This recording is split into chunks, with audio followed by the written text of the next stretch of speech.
Good morning everyone. Magandang umaga po sa ating lahat. We are now on lesson 9 part 2, solving radical equations. Before we move on to our lesson, solving radical equations, what does it mean by radical equation? So we have to define that term right there. Radical equation is considered a radical equation when there's a variable in the radicand. Now we're on solving basic radical equations. Solving basic radical equation involves just the very basic step. Normally it's just single step to simplify the equation. So since we're doing radical, to undo the radical is square a number. So that's how we're going to do that on here. We have the first example over here. Square root of x is equal to 6. Now to undo the square root sign, to remove the square root sign is do the opposite of the finding the root. So what we have to do is square this number, or square this equation right here. So if you square that one right there, that's what I mean to say. This big parenthesis right there is equivalent also to getting both parentheses like that. So you square it. So in squaring that, you're removing the radical sign. So that comes up to x is equal to square of 6. So that's the square of 6 is equal to 36. So x is equal to 36. So to clarify the solution of this, the removal of the radicand over here, I give it over here. So square root is written as x to raise to the 1/2 power. So that's a fractional expression.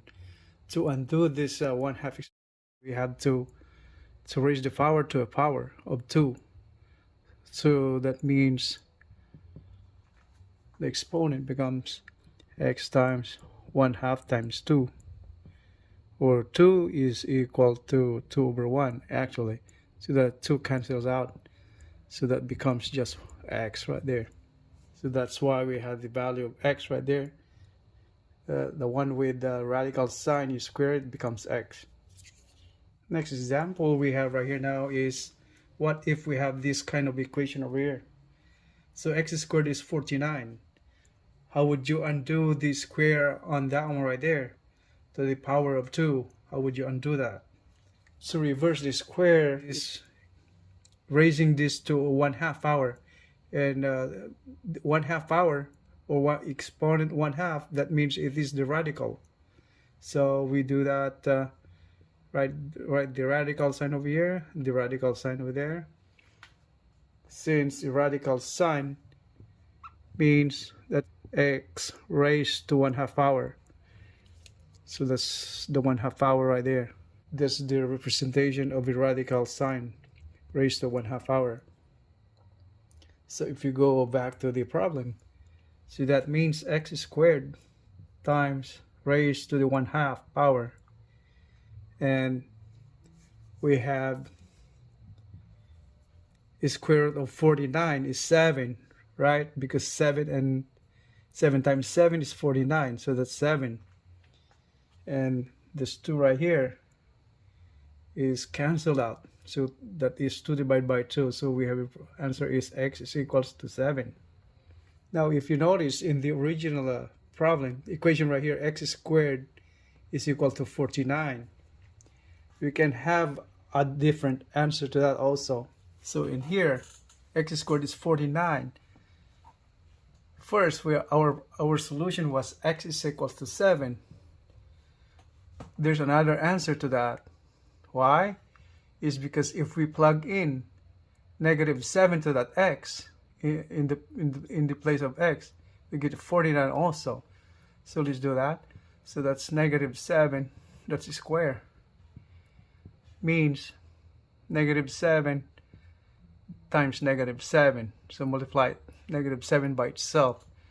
That will yield a product of negative times negative is positive, and 7 times 7 is 49. So that means we get the same answer to that one right there. So that means x has two values. So you got two values for x. The first one we got right there is 7. And now we got here value of x is -7. So what have you observed on that solutions? We have two solutions. So now we go back here. The final answer is now is x is equals to positive or -7. So that's the answer. And why is that? Two answers. Because the original equation over here, the original equation, x squared is 49, is a quadratic equation, by the way. That's a quadratic equation. Whenever you see x squared, the square variable, that's a representation of a quadratic equation. And solving quadratic equation yield two answers, positive and negative. So all quadratic equations yield two answers, positive and negative number. That's why we have arrived at this answer, x positive and -7.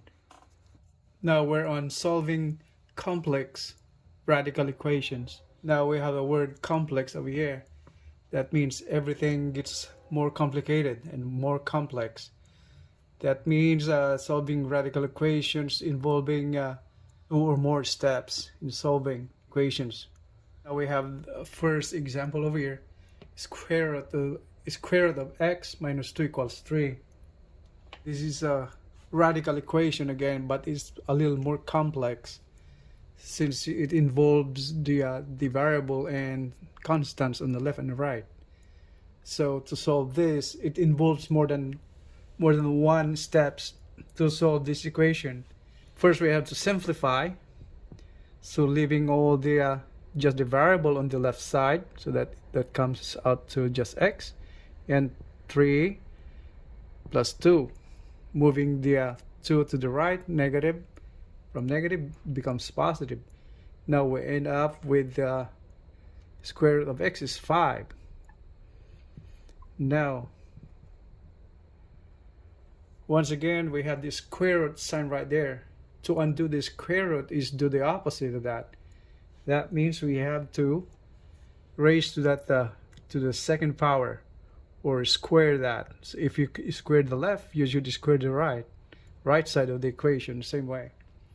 So this cancels the radical sign. It's because radical sign is represented as exponent 1/2, and yet raised to a power of 2 right there. So that's multiplying by 2. And now we have the square of 5 is 25. So canceling 2 right there, what we have now is, therefore, x is equal to 25. That's the answer. Now we have example number 2. We have a little more complex now than the first one. So we have 2 times the quantity of the square root of x plus 2 equals 10. Now this once again involves more than one step to simplify the equation. So in order to simplify that, so first get rid of the coefficient, and second is to get rid of the radical. So get rid of the radical sign, and then clear the variable by itself. Clear of any constant on the left side. Okay, so let's do that. So that is square root of x plus 2 equals 10 divided by 2. Since 2 is on the numerator, the numerator becomes denominator and transferred to the right side. Now, to negate the square root, all we have to do is raise to the power of 2, the same way on the right side, power of 2. And this 10 over 2 becomes 5. So that becomes x plus 2 equals 5 squared.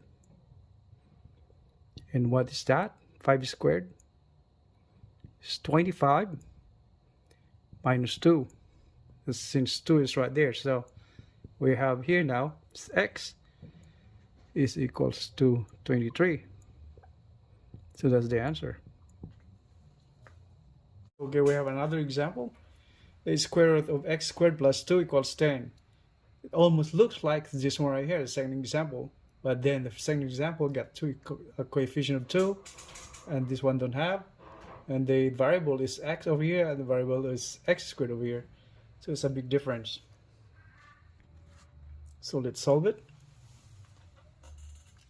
First step is to undo the radical sign. So we have to square that thing, and you square this thing also.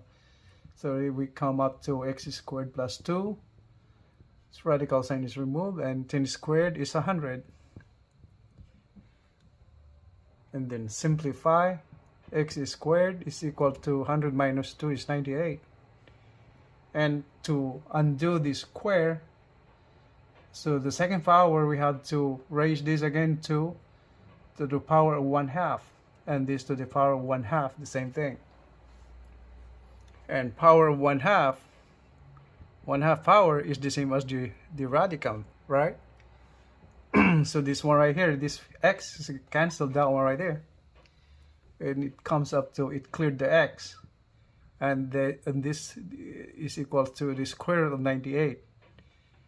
And what's the square root of 98? So that's 2 and the 49, right? 49. Since 49 times 2 is 98.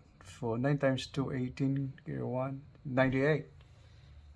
So, and then 49 is the perfect square, 7 times 7. Right? Okay, so we have to rewrite that one right there. So that's square root of 2 and square root of 49. That's a perfect square. So we go down here. So square root of 2 times square root of 49 is equal to, so 7 square root of 2. So x is equal to 7 square root of 2. That's the answer. Now we have another example over here. It appears more complex than the previous examples we have right there. That's why it's called complex radical equation. We have square root of x plus 4 on the left side of the equation, and the right side is almost about the same. Square root of 2x plus 8. Once again, you have radical sign on both sides. So what are you going to do to remove that radical sign? Is the opposite of radical is to raise that to a power of 2. So the square it to remove it.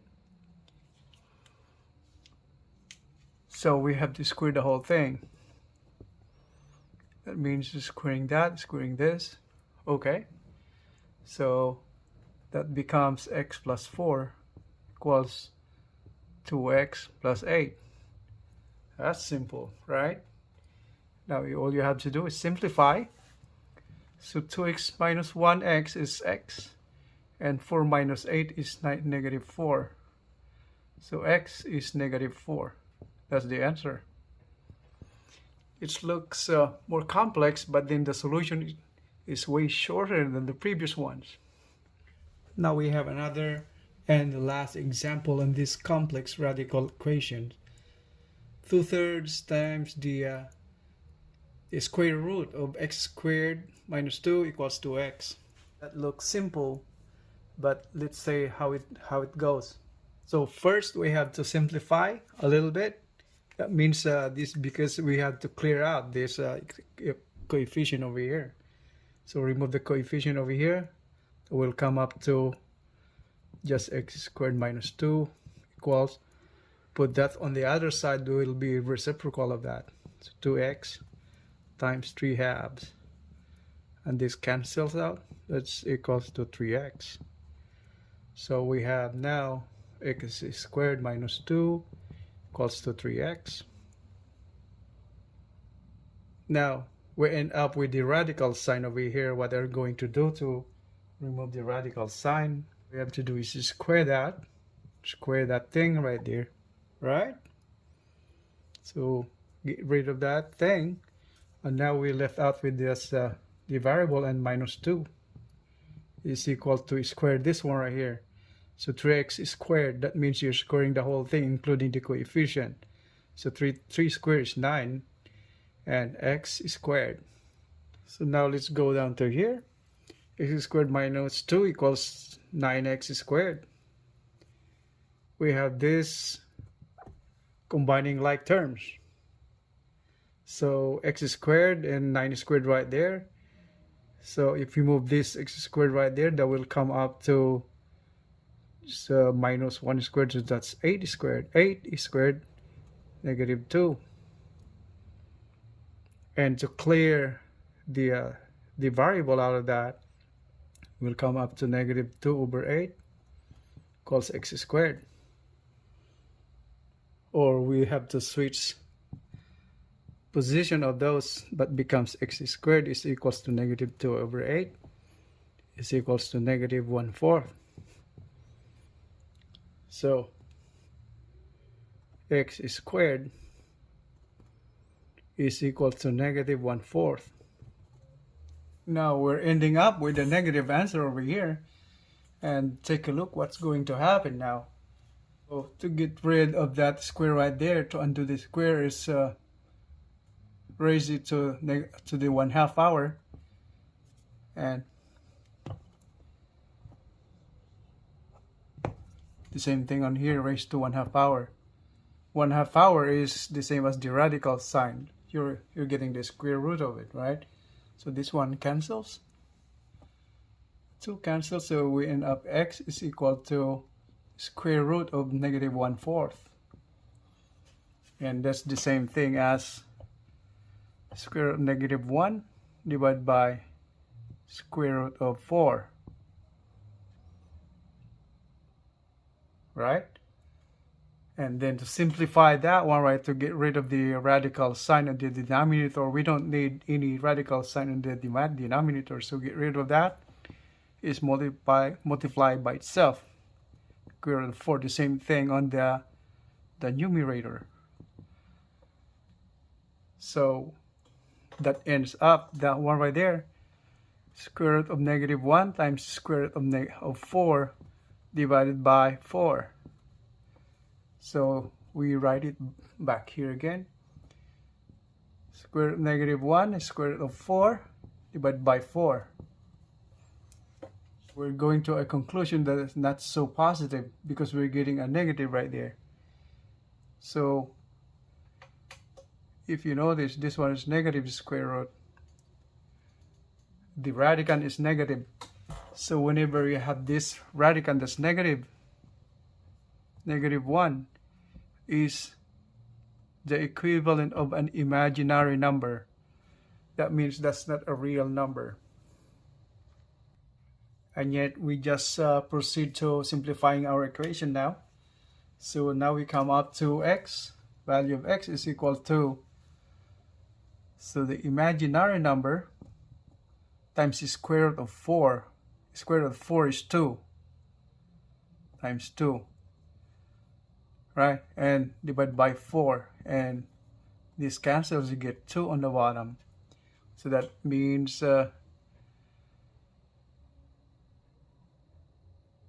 right? So that becomes the imaginary number divided by 2. So that's x. Now we have an answer right here. So x is imaginary number divided by 2. So that's our answer. So once again, square root of negative 1 is an imaginary number. Since imaginary number is not used as a real number, actually imaginary number is not a real number. And real numbers are all the numbers that we use in counting, including the integers, the negative signs, numbers, integers, and 0. And imaginary number does not belong to that group, but since it exists, we still use it in mathematics, but it's not covered in this subject for now. Alright?